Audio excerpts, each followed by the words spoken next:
नमस्कार। आज हूँ फेब्रुआरी 18 मंगलवार। मु आपणों नहीं आसी अमित ओडिया टीवी रे आज सकाल ताजा खबर। आसतु जानिबा आजिर खबर गुड़िक। लागू है फास्टैग नुआ नियम। फास्टैग सह जड़ित नियम रे गुरुत्वपूर्ण परिवर्तन करिसेंती national payment corporation of India और सड़क परिवहन मंत्रणालय।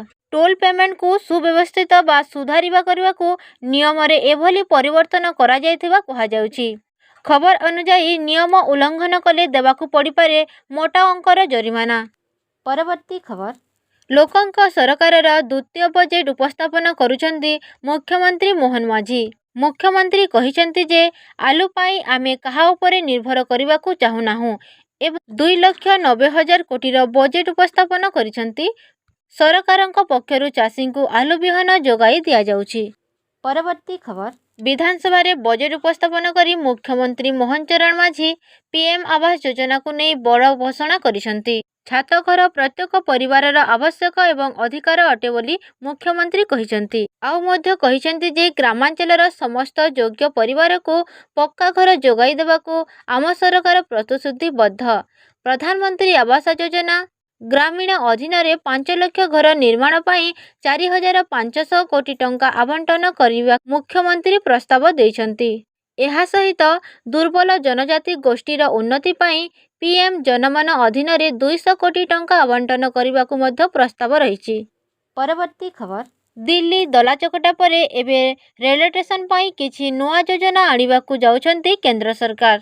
60 स्टेशन उपरे नजर रखिबो एआई। मिलिथिबा सूचना अनुसार केंद्र सरकार 60टी अधिक ट्राफिक थिबा रेलवे स्टेशन रे यात्री अतिरिक्त भीड़ को नियंत्रण करबा पई स्थायी होल्डिंग जोन निर्माण करबा को जाउछंती। परवर्ती खबर। पवन रे तैयारी हेबो रिसोर्ट 5 लाख स्क्वायर फुट रो जागा नेबो। दुबई साधारणतः निजर विलासपूर्ण जीवनशैली पई जणाशुना। सूचना अनुसार पवन रो आलिशान रिसोर्ट निर्माण को नहीं एने घोषणा होईछि। एही रिसोर्ट बाजिल पार्क रे निर्माण हेबो। बिल्डिंग रो ना हेबो थर्मा दुबई। एहा खूब शीघ्र आरंभ हेबो। एही भव्य रिसोर्ट 100 मीटर उच्चता रे निर्माण हेबो। परवर्ती खबर। पुणी हाथ गोड़ और अंटारे बेड़ी पकाइला अमेरिका। लेज और जूस पियाई भारत रे छाड़िला। बेआईन भावे अमेरिका रे रहुतबा 116 जन भारतीय स्वदेश रे पहुंची। अमेरिका सेनार हेलिकॉप्टर रे 116 जन भारतीय को आनी पंजाबर अमृतसर रे छणा जाइछि। एहा हेउछि अमेरिका भारत आसीथिबा बेआईन नागरिक द्वितीय बैच। एमानक मध्यरु 65 जन पंजाब रो होइथुवा बेले 8 जन गुजरात रो। आउ मध्य उत्तर प्रदेश, गोवा, महाराष्ट्र और राजस्थान, हिमाचल प्रदेश और जम्मू कश्मीर मध्य गोटाए लेखे अछन। परवर्ती खबर। पुणी सुरक्षाकर्मी को मिली बड़ सफलता।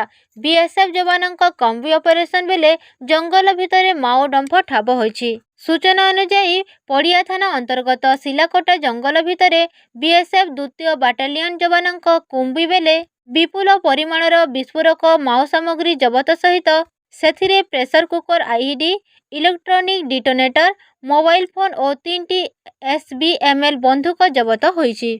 जवान माने सुरक्षित भावे बोमा ठाब करी निष्क्रिय करि दैछंती बोली सूचना मिलिछि। परवर्ती खबर। सरकार प्रतिष्ठा करिवे गोशाला। राजधानी समेत राज्यर विभिन्न सहर रे थिबा वृद्ध, असुस्थ और असहाय गाई गोरु को आश्रय देवाकू नूतन गोशाला प्रतिष्ठा कराजिवो। सूचना अनुसार मुख्यमंत्री प्राणी कल्याण योजना अधीन नूतन गोशाला प्रतिष्ठा पई आर्थिक सहायता दियाजिवो। 50 प्राणी को आश्रय देवाकू सर्वनिम्न 1 एकर जमीर आवश्यकता रहितबा बेले सर्वाधिक आर्थिक सहायता 20 लाख टंका मिलिबो। सहर हेबो बुला गाई गोरु मुक्त। परवर्ती खबर। आउ रहिबनी राज्य रे शीतल भंडारर अभाव। प्रति ब्लॉक रे गोटाए लेखाए शीतल भंडार खोलाजिबो बोली एने सूचना देले खाद्य जोगाण मंत्री कृष्णचंद्र पात्र।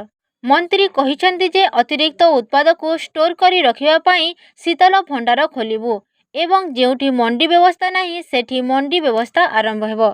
आउ मध्य कहिसेंती जे चाषीक प्रोडक्ट नष्ट हेबो नाही, सठिक रेट पाइबे। कटनी छटनी बंद करिबारे सफल होइछु बोली मंत्री कहिसेंती। परवर्ती खबर। आज मंगलवार ठारू युक्त 2 बोर्ड परीक्षा हेबो। ମୋଟ 1276 କେନ୍ଦ୍ରରେ ପରୀକ୍ଷା ଦେବେ 3,93,618 ପରୀକ୍ଷାର୍ଥୀ। କଲାରେ 2,47,391 ପରୀକ୍ଷାର୍ଥୀ ପରୀକ୍ଷା ଦେବାକୁ ଯାଉଥିବା ବେଳେ ବିଜ୍ଞାନରେ 1,14,980 ଏବଂ ବାଣିଜ୍ୟରେ 25,526 ଏବଂ ଧନ୍ଦାମୂଳକ ବିଷୟରେ 5,721 ଛାତ୍ରଛାତ୍ରୀ ପରୀକ୍ଷା ଦେବେ। ପରବର୍ତ୍ତୀ ଖବର ମିଳିବ ମାଗଣା ବିଜୁଳି। 2025-26 ଆର୍ଥିକ ବର୍ଷ ଲାଗି ମୁଖ୍ୟମନ୍ତ୍ରୀ ମୋହନ ଚରଣ ମାଝୀ ବିଧାନସଭା ପୂର୍ଣ୍ଣାଙ୍ଗ ବଜେଟ୍ ଉପସ୍ଥାପନ କରିଛନ୍ତି ଏବଂ ଏହି ସମୟରେ ପ୍ରଧାନମନ୍ତ୍ରୀ ସୂର୍ଯ୍ୟଘର ଯୋଜନାକୁ ନେଇ ବଡ଼ ଘୋଷଣା କରିଛନ୍ତି। ସୂଚନା ଅନୁଯାୟୀ ସରକାର ପ୍ରଧାନମନ୍ତ୍ରୀ ସୂର୍ଯ୍ୟଘର ମାଗଣା ବିଜୁଳି ଯୋଜନାକୁ ସମ୍ପୂର୍ଣ୍ଣ ରୂପେ କାର୍ଯ୍ୟକାରୀ କରିବାକୁ ପ୍ରତିଶ୍ରୁତିବଦ୍ଧ କରିଛନ୍ତି ମୁଖ୍ୟମନ୍ତ୍ରୀ ମୋହନ ଚରଣ ମାଝୀ। ଏହି ଯୋଜନାକୁ ହିତାଧିକାରୀମାନଙ୍କ ମଧ୍ୟରେ ବିସ୍ତାର କରିବା ପାଇଁ ସେମାନଙ୍କୁ 3 କିଲୋୱାଟ କ୍ଷମତା ପର୍ଯ୍ୟନ୍ତ ଘରୋଇ ସୋଲାର ପ୍ରକଳ୍ପ ସ୍ଥାପନ ନିମନ୍ତେ 60,000 ଟଙ୍କାର ଅତିରିକ୍ତ ରାଜ୍ୟ ଆର୍ଥିକ ସହାୟତା ପ୍ରଦାନ କରାଯିବ ଏବଂ ଅନ୍ତ୍ୟୋଦୟ ଯୋଜନା ପାଇଁ ବଜେଟ୍ 7,550 କୋଟି ବ୍ୟୟ ବରାଦ ହୋଇଛି। ପରବର୍ତ୍ତୀ ଖବର ଦୁର୍ନୀତିଖୋର ବାବୁଙ୍କ ବିରୋଧରେ ସରକାରଙ୍କ ବଡ଼ ଆଭିମୁଖ୍ୟ। 8 ମାସରେ 50 ଜଣ ବାବୁଙ୍କ ବିରୋଧରେ ଭିଜିଲାନ୍ସ ମାମଲା ରୁଜୁ ହୋଇଛି ବୋଲି କହିଛନ୍ତି ମୁଖ୍ୟମନ୍ତ୍ରୀ। ସେଥିରୁ ପ୍ରାୟ 117 କୋଟିର ଆୟ ବହିର୍ଭୂତ ସମ୍ପତ୍ତି ଜବତ ହୋଇଛି ବୋଲି ସୂଚନା ମିଳିଛି। 11 ଅଧିକାରୀଙ୍କ ଠାରୁ 4 କୋଟିରୁ ଅଧିକ ସମ୍ପତ୍ତି ଜବତ ହୋଇଛି। 13ଟି ମାମଲାରେ ଅଭିଯୁକ୍ତ ଦୋଷୀ ସାବ୍ୟସ୍ତ ହୋଇଛନ୍ତି। ଏନେଇ ଗୃହରେ ମୁଖ୍ୟମନ୍ତ୍ରୀ ମୋହନ ମାଝୀ ଉତ୍ତର ରଖିଛନ୍ତି ଯେ 9 ଜଣ ନିର୍ଦ୍ଦୋଷରେ ଖଲାସ ହୋଇଛନ୍ତି। ରାଜ୍ୟରେ 3,692ଟି ଭିଜିଲାନ୍ସ ମାମଲା ବିଚାରାଧୀନ ଅଛି। ପରବର୍ତ୍ତୀ ଖବର ଏଥର ରଥଯାତ୍ରାକୁ ଜଗିବ ଏଆଇ କ୍ୟାମେରା। ବଡ଼ଦାଣ୍ଡରେ ଟ୍ରାଫିକ୍ କଣ୍ଟ୍ରୋଲ ସହ ଭିଡ଼କୁ ନିୟନ୍ତ୍ରଣ କରିବ ଏଆଇ କ୍ୟାମେରା। ସନ୍ଦିଗ୍ଧକୁ ଚିହ୍ନଟ କରିବା ହେବ ସହଜ ଏବଂ ଲୋକଙ୍କୁ ମିଳିବ ହାଇ ସିକ୍ୟୁରିଟି। ତା ସହିତ କଣ୍ଟ୍ରୋଲ ରୁମ୍ରୁ ଚାରିଦିଗରେ ରଖିହେବ କଡ଼ା ନଜର। ଏହା ସହିତ ସହରର ପ୍ରମୁଖ ସ୍ଥାନ, ସାହି, ଗଳି ଓ ଅନ୍ୟାନ୍ୟ ସ୍ଥାନଗୁଡ଼ିକୁ ଗୁରୁତ୍ୱ ଦିଆଯିବ। ସେଥିପାଇଁ ପୁରୀ ପୋଲିସ ପକ୍ଷରୁ ସମସ୍ତ ପ୍ରକାରର ପୂର୍ବ ପ୍ରସ୍ତୁତି ଆରମ୍ଭ ହୋଇଛି। ଏନେଇ ସୂଚନା ଦେଇଛନ୍ତି ପୁରୀ ଏସ୍ପି ବିନୀତ ଅଗ୍ରୱାଲ। ପରବର୍ତ୍ତୀ ଖବର ୟୁକ୍ରେନକୁ 1 ଲକ୍ଷ ସୈନିକ ଦେବ ୟୁରୋପ। ଇତିହାସର ସର୍ବବୃହତ ଶାନ୍ତିସେନା ଗଠନ କରିବାକୁ ଚାହୁଁଛନ୍ତି ଜେଲେନ୍ସ୍କି। ୟୁକ୍ରେନ ଏବଂ ରୁଷିଆ ମଧ୍ୟରେ ବର୍ଷ ବର୍ଷ ଧରି ଚାଲିଥିବା ଯୁଦ୍ଧକୁ ବନ୍ଦ କରିବା ପାଇଁ ଚୀନ ପ୍ରୟାସ ସାମ୍ପ୍ରତିକ ସମୟରେ ଦ୍ରୁତ ଗତିରେ ବୃଦ୍ଧି ପାଇଛି। ସାଉଦି ଆରବରେ ଏହି ପ୍ରସଙ୍ଗରେ ରୁଷିଆ ଏବଂ ଆମେରିକା ମଧ୍ୟରେ ଆଲୋଚନା ହେବ ବୋଲି ନିଷ୍ପତ୍ତି ନିଆଯାଇଛି। ପରବର୍ତ୍ତୀ ଖବର ଫେବୃଆରୀ ଶେଷ ସୁଦ୍ଧା ରାଜ୍ୟ ବିଜେପିକୁ ମିଳିବ ନୂଆ ସଭାପତି। ସେଥିପାଇଁ ରାଜ୍ୟ ସଭାପତି କିଏ ହେବ ତାକୁ ନେଇ ନିଷ୍ପତ୍ତି ସରିଛି। ଖାଲି ଔପଚାରିକ ଘୋଷଣା ବାକି ରହିଛି। ମୁଖ୍ୟମନ୍ତ୍ରୀ ମୋହନ ଚରଣ ମାଝୀ ଜଳ ମିଶନ କାର୍ଯ୍ୟକ୍ରମରୁ ଦିଲ୍ଲୀରୁ ଫେରିଲେ ନିଷ୍ପତ୍ତି ନେବେ। ଏନେଇ ପଞ୍ଚାୟତିରାଜ ମନ୍ତ୍ରୀ ରବି ନାୟକ ଗଣମାଧ୍ୟମକୁ ସୂଚନା ଦେଇଛନ୍ତି। ପରବର୍ତ୍ତୀ ଖବର ଆଜିକୁ ପାଖାପାଖି 7 ବର୍ଷ ପରେ ମହାକାଶରୁ ପୃଥିବୀ ପରି ଏକ ବଡ଼ ବିପଦ ଆସିବାର ସମ୍ଭାବନା ରହିଛି। ଏହି ବିପଦର ମୁକାବିଲା କରିବା ପାଇଁ ଯୋଜନା ପ୍ରସ୍ତୁତ କରିବାରେ ଲାଗିପଡ଼ିଛନ୍ତି ବିଶ୍ୱରେ ଥିବା ଅନ୍ତରିକ୍ଷ ଅନୁସନ୍ଧାନ ଏଜେନ୍ସି ମାନେ। ନାସା ହେଉ କି ଚୀନ ଏହି ବିପଦକୁ ମୁକାବିଲା କରିବା ପାଇଁ ସୁରକ୍ଷା ବଳଙ୍କୁ ମଧ୍ୟ ପ୍ରସ୍ତୁତ କରୁଛନ୍ତି। ପରବର୍ତ୍ତୀ ଖବର 2025-26 ବଜେଟରେ ମୁଖ୍ୟମନ୍ତ୍ରୀ ମୋହନ ଚରଣ ମାଝୀ କୃଷକଙ୍କ ପାଇଁ ବଡ଼ ଘୋଷଣା କରିଛନ୍ତି। ସୂଚନା ଅନୁଯାୟୀ କୃଷି ପାଇଁ ଏଥର ବଜେଟରେ 37,800 କୋଟି ବ୍ୟୟ ଅଟକଳ କରାଯାଇଛି। ସିଏମ କିଷାନ ଯୋଜନାରେ ବ୍ୟୟ ଅଟକଳ 2,020 କୋଟି କରାଯାଇଛି। ଫସଲ ବିବିଧତାର ପ୍ରସାର ପାଇଁ 695 କୋଟି। ମିଲେଟ ଶ୍ରୀ ଅନ୍ନ ଯୋଜନା 177ଟି ବ୍ଲକକୁ ବର୍ଦ୍ଧିତ କରାଯାଇଛି। ମିଲେଟ ପାଇଁ ଏସ୍ଏମ୍ସି 4,290 ଟଙ୍କା ବାଦ ଅଧିକ 200 ଟଙ୍କା ମିଳିବ। ପରବର୍ତ୍ତୀ ଖବର ଓଡ଼ିଶାର ଚାକିରି ଆଶାୟୀଙ୍କ ପାଇଁ ବଡ଼ ସୁଯୋଗ। ଓଡ଼ିଶା ପୋଷ୍ଟାଲ ସର୍କଲ ତରଫରୁ 1,101ଟି ପଦ ପୂରଣ ପାଇଁ ବିଜ୍ଞପ୍ତି ପ୍ରକାଶ ପାଇଛି। ସୂଚନା ଅନୁଯାୟୀ ଯୋଗ୍ୟ ପ୍ରାର୍ଥୀଙ୍କୁ ଗ୍ରାମୀଣ ଡାକସେବକ ବା ବ୍ରାଞ୍ଚ ପୋଷ୍ଟମାଷ୍ଟର BPMଙ୍କୁ ନିଯୁକ୍ତି ଦିଆଯିବ। ଫେବୃଆରୀ 10ରୁ ମାର୍ଚ୍ଚ 3 ପର୍ଯ୍ୟନ୍ତ ଅନଲାଇନ ପଞ୍ଜୀକରଣ କରିପାରିବେ। ପରବର୍ତ୍ତୀ ଖବର ନୂଆ ସରକାର ନୂଆ ଯୋଜନା। ଏଥର ବଜେଟରେ 16ଟି ନୂଆ ଯୋଜନା ଘୋଷଣା କରିଛନ୍ତି ମୁଖ୍ୟମନ୍ତ୍ରୀ ମୋହନ ମାଝୀ। ଗ୍ରାମୀଣ ବିକାଶ, ପରିବହନ ବିକାଶ, ଚାଷୀଙ୍କ ପାଇଁ ଉତ୍ତମ ବ୍ୟବସ୍ଥା କରିବା ଦିଗରେ ଧ୍ୟାନ ଦେଇଛନ୍ତି ସରକାର। 16ଟି ନୂଆ ଯୋଜନା ହେଲା 1. ଅନ୍ତର୍ଜୟ ଗୃହ ଯୋଜନା ପାଇଁ 2,603 କୋଟି। 2. ସୁଭଦ୍ରା ସୁରକ୍ଷା ପାଇଁ 153 କୋଟି ବ୍ୟୟବରାଦ। 3. ଜଗନ୍ନାଥ ଦର୍ଶନ ଯୋଜନା ପାଇଁ 30 କୋଟି ଟଙ୍କା। 4. ଉତ୍ତର ଓଡ଼ିଶା ବିକାଶ ପରିଷଦ ପାଇଁ 200 କୋଟି।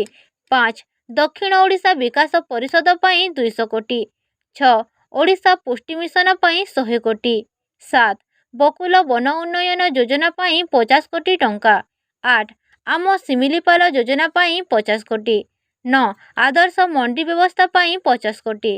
10. ଶହୀଦ ଲକ୍ଷ୍ମଣ ନାୟକ ଆଦର୍ଶ ବିଦ୍ୟାଳୟ ପାଇଁ 100 କୋଟି। 11. ପ୍ରବାସୀ ଓଡ଼ିଆ ଓ ସମ୍ପର୍କ ପାଇଁ 110 କୋଟି। 12. ମୁଖ୍ୟମନ୍ତ୍ରୀ କନ୍ୟା ବିବାହ ଯୋଜନା ପାଇଁ 12 କୋଟି। 13. ସ୍ୱାସ୍ଥ୍ୟ ଓଡ଼ିଶା ଯୋଜନାରେ ଖର୍ଚ୍ଚ ହେବ 261 କୋଟି। 14. ଆମେ ପଢ଼ିବା ଆମ ଭାଷାରେ ଯୋଜନା ପାଇଁ 25 କୋଟି। 15. ଅଟକଲ ବସଷ୍ଟାଣ୍ଡ ଯୋଜନା ପାଇଁ 1267 କୋଟି। 16. ସମୃଦ୍ଧ ସହର ଯୋଜନାରେ ଖର୍ଚ୍ଚ ହେବ 408 କୋଟି। ସବୁଠାରୁ ବଡ଼ କଥା କହିଛନ୍ତି, ଶ୍ରଦ୍ଧାଳୁଙ୍କ ପାଇଁ ଶ୍ରୀ ଜଗନ୍ନାଥ ଯୋଜନା ଘୋଷଣା କରିଛନ୍ତି ସରକାର, ଯେଉଁଥିରେ ବିଭିନ୍ନ ଜିଲ୍ଲାରୁ ଶ୍ରଦ୍ଧାଳୁ ମାଗଣାରେ ଆସି ଶ୍ରୀମନ୍ଦିର ବୁଲିବା ସହ ମହାପ୍ରସାଦ ସେବନ କରିପାରିବେ।